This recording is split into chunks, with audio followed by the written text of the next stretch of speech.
नमस्कार, मैं हूं परशुराम पाल। आप देख रहे हैं पूजा टीवी 24। आज की खास खबर। मालूम हो कि ठाणे के कातलवली स्थित सोलारिस सुपर स्पेशलिस्ट हॉस्पिटल की ओर से भिवंडी में निःशुल्क स्वास्थ्य शिविर आयोजित किया जा रहा है। यह शिविर Anusaya charitable trust, rotary club of Armenia और भिवंडी के सहयोग से 23 नवंबर 2025 को नजराना कंपाउंड स्थित rotary club of Bhiwandi hall में आयोजित किया जा रहा है। शिविर में न्यूरोलॉजी, रीढ़ की बीमारियों और कैंसर से संबंधित जांच एवं परामर्श सेवा उपलब्ध 12 बजे से शाम 4 बजे तक रहेगा। यह जानकारी आज सोलारिस सुपर स्पेशलिस्ट हॉस्पिटल के निदेशक डॉक्टर अमित येवले ने आयोजित एक पत्रकार परिषद में दी। डॉक्टर येवले ने बताया कि अभी हाल में ही अस्पताल ने न्यूरो नेविगेशन और मिनिमली इन्वेसिव तकनीकी का उपयोग करते हुए नाक के माध्यम से ब्रेन ट्यूमर सर्जरी कर 4 मरीजों को जीवन दान दिया है। न्यूरोसर्जन डॉक्टर अमित येवले ने बताया कि पिछले 2.5 वर्षों में अस्पताल ने 100 से अधिक ब्रेन ट्यूमर मरीजों का सफल इलाज किया है। न्यूरोसर्जन डॉक्टर येवले के अनुसार अस्पताल में एडोस्कोपी और एडोनेजल के तकनीकी का इस्तेमाल कर ब्रेन ट्यूमर का ऑपरेशन बिना किसी चीरफाड़ के नाक के रास्ते आसानी से ट्यूमर को निकाला जाता है। इस प्रक्रिया में मरीज को दर्द कम और जोखिम ज़्यादा नहीं होता, इसीलिए ऑपरेशन के दूसरे दिन मरीज को अस्पताल से छुट्टी दे दी जाती है। डॉक्टर येवले ने बताया कि इस प्रकार के मरीज के पास यदि पर्याप्त पैसे नहीं है तो अस्पताल के सहयोग से मरीज के लिए फंडिंग यानी सहयोग राशि उपलब्ध कराने की कोशिश की जाती है। बहरहाल पत्रकार परिषद के दौरान डॉक्टर येवले ने क्या कहा, सुनिए उनके खुद की जुबानी इस खास रिपोर्ट में। फ्री जांच कर रहे हैं उसने, तो फ्री कैंप है। Thank you. I will now request doctor Amit.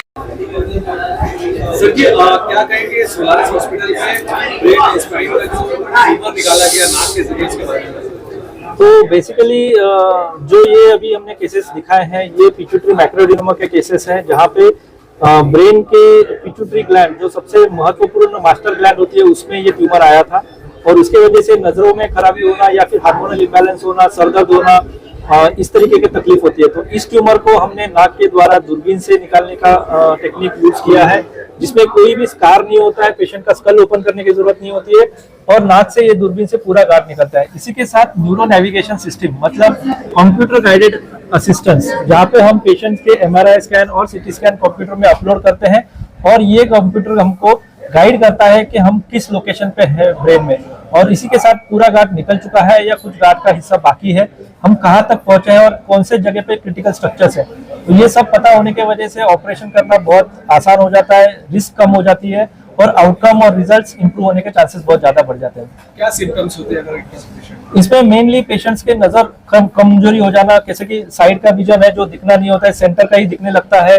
धीरे धीरे कुछ पेशेंट्स में हार्मोनल इम्बैलेंस होने की वजह से जैसे एक्रोमेगाली, जिसमें चेहरे का बढ़ाव होना, बालों का बढ़ना, लेडीज में हाथ मोटे बड़े हो जाने, जो लिप्स है वो बड़े हो जाते हैं और पीरियड्स में मुश्किलात आ जाना, तो लेडीज में चेंजेस हो जाना, कोर्टिसोल लेवल का चेंजेस हो जाना, ये सब चीजें बहुत कॉमन है। इसी के साथ कुछ पेशेंट में सडनली उसके ब्लीडिंग होने की वजह से आंख गिर जाना और सडनली अनकॉन्शियस हो जाना, ये भी पॉसिबल होता है। सर बहुत सारे सर हॉस्पिटल के लिए जो कैंप किया जाता है तो बहुत टफ होता है कि लोगों को समझाए, आसानी से उनको समझ में आए, उनको बताया जाए कि किस काम के लिए आप आना है, तो उसमें आपकी कैसी तैयारी? तो ये हम अभी 23 तारीख को जो कैंप कर रहे हैं, यहाँ पे brain, spine and cancer related patients जो ऑलरेडी ट्रीटमेंट ले रहे हैं या फिर जो डायग्नोज हुए हैं या फिर जिनको इस तरीके के सिम्टम्स है जैसे कि Parkinson, Alzheimer's, myasthenia gravis, neurological conditions भी है जो मेडिकली मैनेजमेंट होते हैं, उसके लिए डॉक्टर दीपक आईवाले न्यूरोलॉजिस्ट भी अवेलेबल रहेंगे। डॉक्टर अमित, मैं न्यूरोसर्जन रहूंगा, जैसे कि जिसमें ब्रेन है, स्पाइन का कोई भी पेशेंट, उनको क्या तकलीफ है, क्या आगे करना चाहिए, ये सब किया जाएगा। उनको बाद में हमारे तरफ से डिस्काउंट देके आगे के टेस्ट करने के लिए भी हेल्प किया जाएगा। कैंप कब और कहाँ पे? ये 23 तारीख को होगा, रोटरी क्लब ऑफ भिवंडी के जो हॉल है वहाँ पे भिवंडी में होगा। अगर कोई पेशेंट आपको मिलता है तो उसका एक नॉर्मल एक ऑपरेशन करने के बाद क्या चार्जेस उसको होते हैं?